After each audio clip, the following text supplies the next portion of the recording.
Okay, ચલો દેખાય છે ને? બરોબર છે. તો આજે આપણે ભણીશું ધોરણ 5 વિષય ભણીશું જીકે. તો એકમ છે આપણો 17 અને એનું નામ છે વિશ્વના મહાન વિજ્ઞાનીઓ. વિશ્વના મહાન વિજ્ઞાનીઓ જેમણે કંઈક શોધ કરી છે નવી નવી, એના ઉપર આજે આપણે ભણવાનું છે. કે જેમણે કંઈક, આપણે ખબર તમે ફોર્થમાં ભણી ગયા તા દૂરબીનની શોધ ને ટીવીની શોધ ને એના વિશે તમે માહિતી ઘણી બધી ફોર્થમાં ભણી ગયા છો. એટલે એનેવી જ માહિતી બીજી છે જે શોધ કરેલી છે એવા વિજ્ઞાનીઓ વિશે આજે આપણે માહિતી મેળવવાની છે. તો જોઈએ પેલા એ કયા વિજ્ઞાની છે. તો જુઓ આ શેનું ચિત્ર છે, તમને કોઈને ખ્યાલ છે કે આ કયા વિજ્ઞાની છે અને એને શેની શોધ કરી? મેં બે ચિત્ર મૂક્યા છે. એ જે વૈજ્ઞાનિક છે એનો પણ ચિત્ર મૂક્યું છે અને એને જેની શોધ કરી છે ને એનું ચિત્ર પણ મૂક્યું છે. તો તમને ખ્યાલ છે એ કયા વિજ્ઞાની છે? આ કયા વૈજ્ઞાનિક છે? તમારી પાસે બુક હોય તો તમને ખ્યાલ આવી જશે.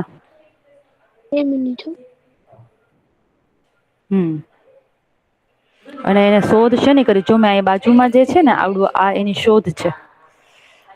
આ એની શોધ છે. આ ઈ પોતે વૈજ્ઞાનિક છે. બોલપેનની શોધ કરી. શેની? બોલપેનની. બોલ પેનની શોધ નથી કરી બેટા, પણ બોલ પેનનો જે આગળનો પોઈન્ટ હોય ને, આ જે પોઈન્ટ હોય ને આવડું આ આપણે લખીએ ને, ઈ પોઈન્ટની શોધ કરી છે. બરોબર છે? એટલે એ ધ્યાન રાખજો કે શેની શોધ કરી છે એમણે, એ આપણને ખ્યાલ. આ બોલપેનનો જે પોઈન્ટ છે ને એની શોધ કરી છે. તો આનું નામ શું છે? તો આપણે જોઈએ કે એમનું નામ છે લેડિસ્લો બીરો. આ જે વૈજ્ઞાનિક છે એમનું નામ છે લેડિસ્લો બીરો. યાદ રાખજો, અથવા બોલપેન અને નોટ હોય તો લખતા જજો. અને એને શેની શોધ કરી છે? તો એમણે શોધ કરી છે બોલ પોઈન્ટ પેન.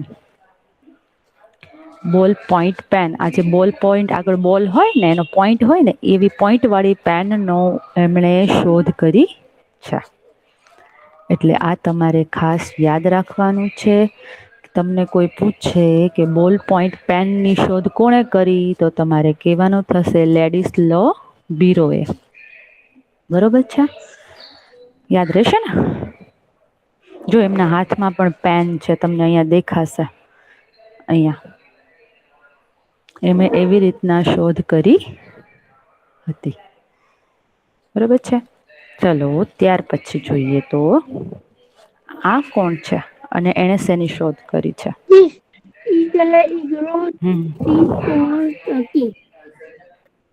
શું? ઈગરો. કાંઈ સમજાતું નથી. Miss Igor. ઈગોર. હા, ઈગોર. હા, અને એણે શેની હેલિકોપ્ટરની. શોધ કરી છે? હેલિકોપ્ટરની. હેલિકોપ્ટર. Very good. આ જે છે એમનું નામ, આ જે વૈજ્ઞાનિક છે અને આ એમની શોધ છે. બરોબર છે? તો એમનું નામ શું છે પહેલું? તો ઇગોર સિકોસ્કી. શું નામ છે એમનું? ઇગોર સિકોસ્કી. અને એમણે શોધ કરી છે હેલિકોપ્ટરની. યાદ રાખજો હો. તમને કોઈ પૂછે કે હેલિકોપ્ટરની શોધ કોણે કરી છે, તો તમારે કહેવાનું થશે ઇગોર સિકોસ્કી. બરોબર છે? ઇગોર સિકોસ્કી. ઓકે. ચલો, આપણે થયા 2. હવે ત્રીજું જોઈએ. આ શું છે અને શેની શોધ છે, મને કહેશો?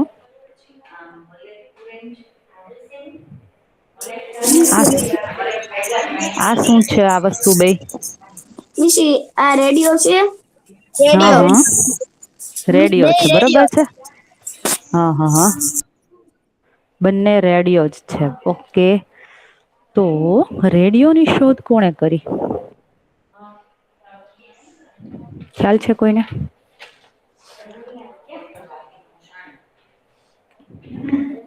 રેડિયોની શોધ કોણે કરી?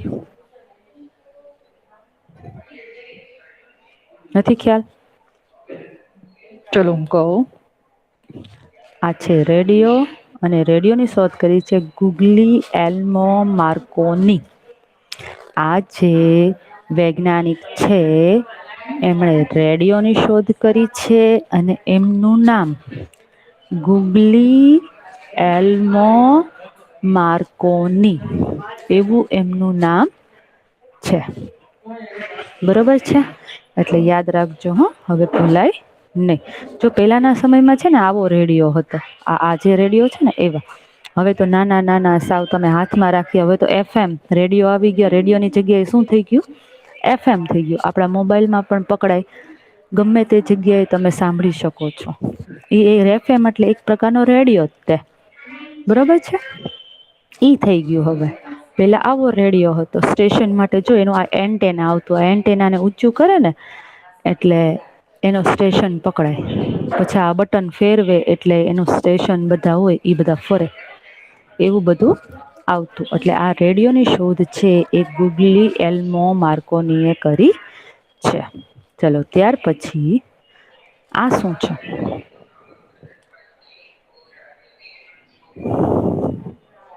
કોઈને ખ્યાલ છે આ શું છે? રોકેટ. રોકેટ. રોકેટ છે? નહીં, રોકેટ નથી.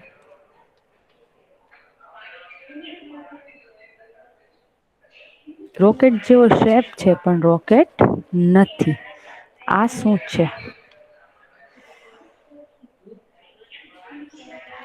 તો આ વસ્તુ જોવાની છે આપણે. આ આખું જે છે ને આ, અને આ એમના શોધક છે. તો આનું નામ આ શું છે? તો એમનું નામ છે સર ફ્રેન્ક વિટલ. આ જે શોધક છે એમનું નામ સર ફ્રેન્ક વિટલ અને આ એક એન્જિન છે. તો આનું નામ છે ટર્બોજેટ એન્જિન. આ શું છે? એન્જિન છે. શું છે? ટર્બોજેટ એન્જિન. હા, આપણે જે મોટા મોટા એન્જિનિયર્સ હોય એ એન્જિનની શોધ કરતા, એન્જિન બનાવતા હોય. તો આપણે એન્જિન તો ઘણી જગ્યાએ આવતું હોય. તમને ગાડીમાં એન્જિન આવે, બધી જ ગાડીઓમાં એન્જિન હોય. પછી ટ્રેનમાં એન્જિન હોય, ઉપર પ્લેનમાં એન્જિન, વાહનો હોય એ બધાની અંદર એન્જિન આવે. તો આ છે ઈ ટર્બોજેટ. જેટ જે આવે ને ઉડાડવાનું, ઉપર આકાશમાં ઉડે ને વિમાન, જેટ, એનું એન્જિન છે. એટલે આ ટર્બોજેટ એન્જિન છે અને એમની શોધ સર ફ્રેન્ક વિટલે કરી છે. બરોબર છે, યાદ રાખજો. હેલો. હા હા બેટા. 77 રોલ નંબર આવેલો. 77. 74. 77. 7. ઓકે. તો યાદ રાખજો ટર્બોજેટ એન્જિન અને એનો શોધ છે સર ફ્રેન્ક વિટલ. ચલો ત્યાર પછી આ શું છે અને કોણ શોધક છે અને શું શોધ્યું છે? કાર. હા, કાર ના શોધક. હા, તો કાર કોણે શોધી છે? આમનું નામ ખ્યાલ છે કોઈને?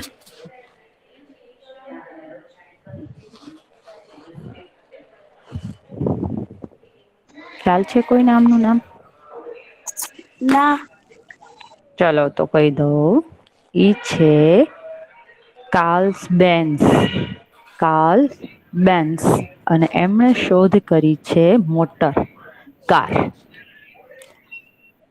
બરોબર છે. હવે યાદ રાખજો, ક્યાંય પણ તમને મોટર કાર દેખાય ને તો એની શોધ કોણે કરી છે?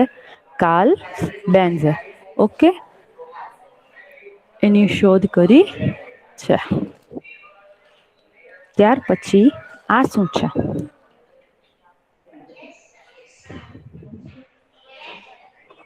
એન્જિન. હા, એન્જિન છે.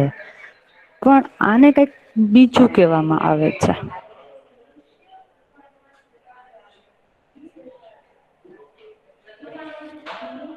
અને આ શેનું એન્જિન છે, શું છે એ આપણે જોઈએ.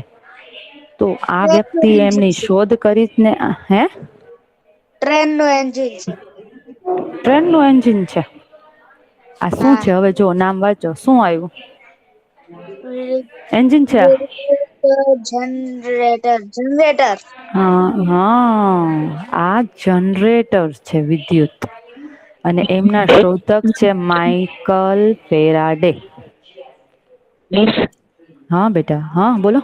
એટલે જ ઓકે. હેલો મિસ 52 ઓ 52 ઓકે. ચલો હવે જુઓ. માઈકલ ફેરાડે છે એમણે વિદ્યુત જનરેટરની શોધ કરી. આ જનરેટરથી શું થાય? કોઈ મને કે છે? હેલો મિસ આનાથી હું શું નંબર હે? હું કહું કે શું કહું? બોલો, હા બોલો. લાઈટ વહી ગઈ હોય ને તો કામ આવે. હા. Light 25 minute.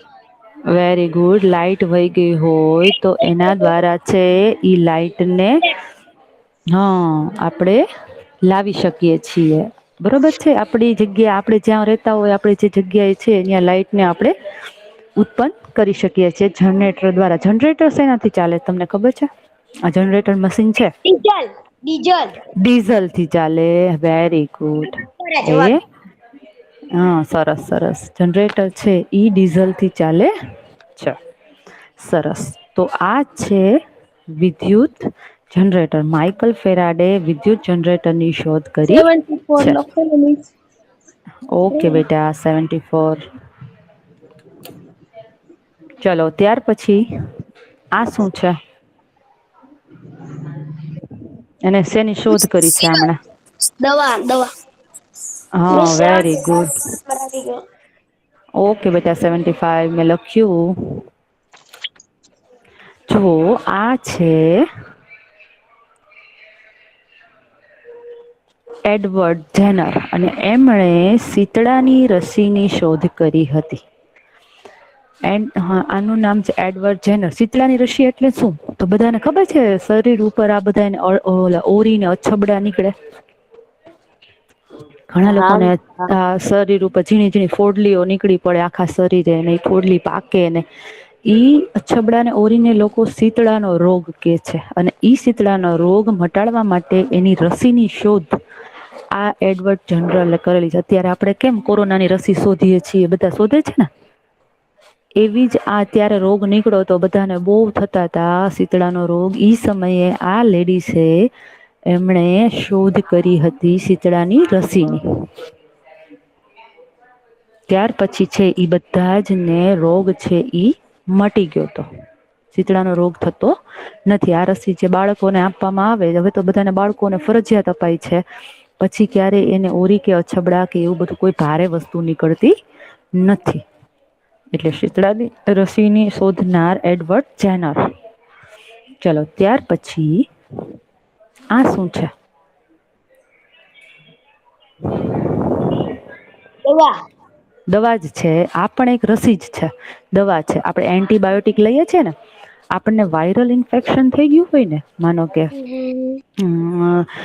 શરદી ઉધરસ છે પણ એ કેવા હોય કે વાયરલ થયા છે. અત્યારે ખુબ વાતાવરણમાં વાયરસ ફેલાઈ ગયો. અત્યારે આ કોરોના છે ઈ વાયરસ છે. એવી વાયરલ જે થાય એની જે એન્ટિબાયોટિક એમાં આપવામાં આવે છે. એ પેનિસિલિન નામની એની શોધ છે એ આ વૈજ્ઞાનિકે કરી હતી. હવે એમનું નામ શું છે તો જુઓ પેનિસિલિન નામની એન્ટીબાયોટિક અને એના શોધક છે સર એલેક્ઝાન્ડર ફ્લેમિંગ.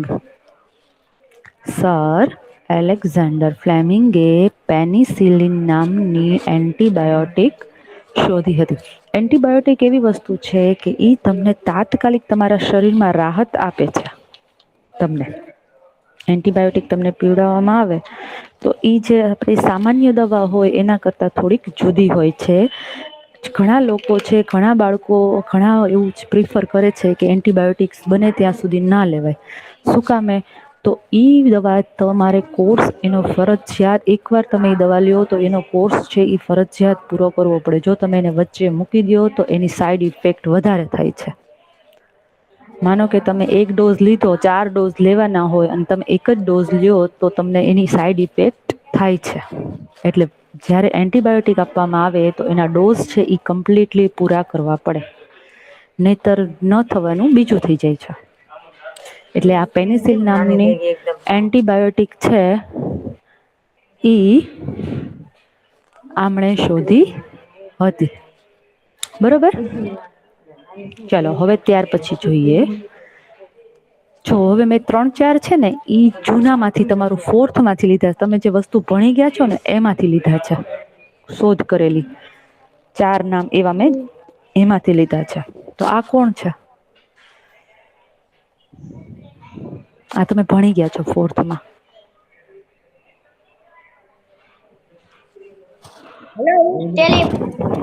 હા. ટેલિફોનની શોધ કોણે કરી હતી? ખ્યાલ છે તમને? હા મિસ. આ ટેલિફોન સર એલેક્ઝાન્ડર. એલેક્ઝાન્ડર નથી બેટા, ગ્રેહામ બેલ. હા ગ્રેહામ બેલ. એમનું નામ છે ગ્રેહામ બેલ અને એમણે ટેલિફોનની શોધ કરી હતી. શરૂઆતમાં આપણે ટેલિફોન બધાના ઘરે ઘરે આવા ફોન હતા. હવે તો મોબાઈલ આવી ગયા, સેલફોન આવી ગયા એટલે આ ફોન છે એ બહુ ઉપયોગ ઓછો થઈ ગયો. હવે કેવા અમુક કંપનીઓમાં, સ્કૂલોમાં ઇન્ટરકોમ માટે અંદર જ વાતો કરવા માટે જ આ ફોનનો ઉપયોગ થાય છે. બાકી જાજે ભાગે કોઈના ઘરે હવે ડબલું છે આ ફોન જે છે આવું રિસીવર ક્યાંય જોવા મળતું નથી. શું કામે? તો હવે બધા ફોન ટુ ફોન, મોબાઈલ થી મોબાઈલ જ વાત કરે છે. પણ શરૂઆતમાં આ મોબાઈલ એટલો બધો ઓલો હતો કે આને બધાની ઘરે બહુ જ ઉપયોગ થતો હતો. અને બહુ સરળ પડતો હતો એટલે લોકો આનો ઉપયોગ કરતા હતા. બરોબર છે. ચલો ત્યાર પછી આ શું છે? Miss telescope. Telescope. Very good. શું થાય એનાથી? શું કરી શકો? મિસ ચાંદ તારા હોય ને એનો જોયો ઉપરની બધી વસ્તુ. હા વેરી ગુડ. આપણે આકાશની કોઈ પણ વસ્તુ ખૂબ દૂર હોય એને નજીકથી અને વ્યવસ્થિત ચોખ્ખી રીતે જોઈ શકીએ છીએ. તો આ છે અને એની શોધ કરી છે ગેલેલિયો એ. કોણે કરી છે? ગેલેલિયો. આને કહેવાય છે ટેલિસ્કોપ. અને એની શોધ કરી છે ગેલેલિયોએ. યાદ રાખજો હો, ગેલેલિયો અને ટેલિસ્કોપ.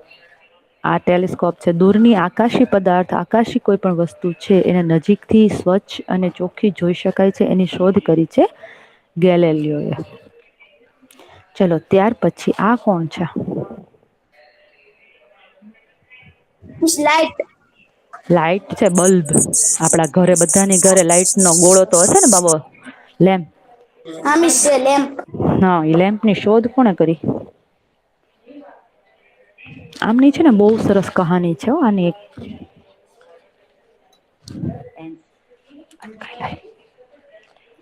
કોણ છે ખબર છે તમને? નથી ખ્યાલ? Thomas Alva Edison. કોણ છે? Edison. Thomas Alva Thomas Alva Edison. Edison. એમણે છે ને વીજળીના ગોળાની શોધ કરી હતી. જો એમણે નો શોધ કરી હોત તો જો કે બીજા કોઈક વૈજ્ઞાનિક કરત, પણ અત્યાર સુધી આ વીજળીના ગોળાની એમણે શોધ કરીને જેથી કરીને આપણા બધા જ છે એ આ પ્રકાશનો લાભ લઈ શકીએ છીએ આ લાઈટનો. બરોબર છે. એમણે શેની શોધ કરી હતી? તો વીજળીનો ગોળો. આજે તમારી સામે દેખાય છે ને અહિયાં લેમ્પ, આ બલ્બ ની શોધ કરી છે એમણે. એમને છે ને બહુ મેમરી એમની બહુ જ આમ એકદમ સાવ બધા કરતા આ વ્યક્તિ જુદો હતો. એ સ્કૂલમાં ભણવા જતો ને તો સ્કૂલમાં એમને કોઈ સાથે બેસવા ન દેતા, વાતો કરવા નો દેતા. શું કામે? તો આના વિચારો છે ને ખૂબ અલગ હતા. એક વસ્તુ ઉપર એટલું ઊંડાણ પૂર્વક એટલો બધી મહેનત કરતો કે લોકો એને એવું કેતા આ ગાંડો છે. સ્કૂલ માંથી પણ એને કાઢી મૂકવામાં આવ્યો હતો. આ વ્યક્તિને ભણવા નહોતો દીધો કે ભાઈ અમે તમને નહીં ભણાવીએ. એના મમ્મીને એવું કહેવામાં આવ્યું હતું અમે તમારા છોકરાને ભણાવશું નહીં. તમારો છોકરો પાગલ છે અને બીજા છોકરાઓને પણ બગાડે છે એટલે તમે એને અહીંથી લઈ જાઓ. પણ એની માએ એને કીધું નહોતું કે તને સ્કૂલ માંથી કાઢી મૂક્યો છે. એને એવું કીધું કે તારા સ્કૂલ વાળા અત્યારે એટલા સક્ષમ નથી કે તને રાખી શકે. એટલે એની માએ એને ઘરે રહીને ભણાવ્યો. અને આ એક મોટો સાયન્ટિસ્ટ બન્યો. એક મોટો એને શોધ કરી. પણ આ એવી વ્યક્તિ હતો કે 1000 વાર પ્રયત્ન કરતો હતો. કોઈ પણ વસ્તુને હાર માનતો ન હતો. એમણે આ બલ્બ શોધવામાં પણ, આની શોધ કરવામાં પણ એને 1000 વખત ટ્રાય કરી હતી. ત્યારે એમણે આ બલ્બની શોધ કરી. ત્યાર પછી તો એણે ઘણી બધી શોધો કરી છે, ખૂબ આગળ આવ્યો છે. આનું નામ છે થોમસ આલ્વા એડિશન. એટલે એવું નથી કે કોઈ વ્યક્તિને કાંઈ ન આવડતું હોય ને એ કાંઈ ન કરી શકે. બધું જ બધા કરી જ શકતા હોય. તમે પણ તમારામાં પણ કંઈક ને કંઈક ટેલેન્ટ હોય જ તે. બધા જ બાળકમાં કંઈક ને કંઈક ટેલેન્ટ હોય જ છે. પણ એ કેવી રીતના આપણે બતાવવું, કેવી રીતના દર્શાવવું અને કેવી રીતના એને બહાર લાવવું એ આપણા હાથમાં છે. બરાબર છે. ચલો ત્યાર પછી અહીંયા છે ઈ આપણા જેટલા આજનું ચેપ્ટર છે ઈ પૂરું થાય છે. હવે અહીંયા સુધી વૈજ્ઞાનિક, આજે હું તમને આની PDF મોકલી દઈશ. તમારે જે નામ લખવા છે એના નામ અને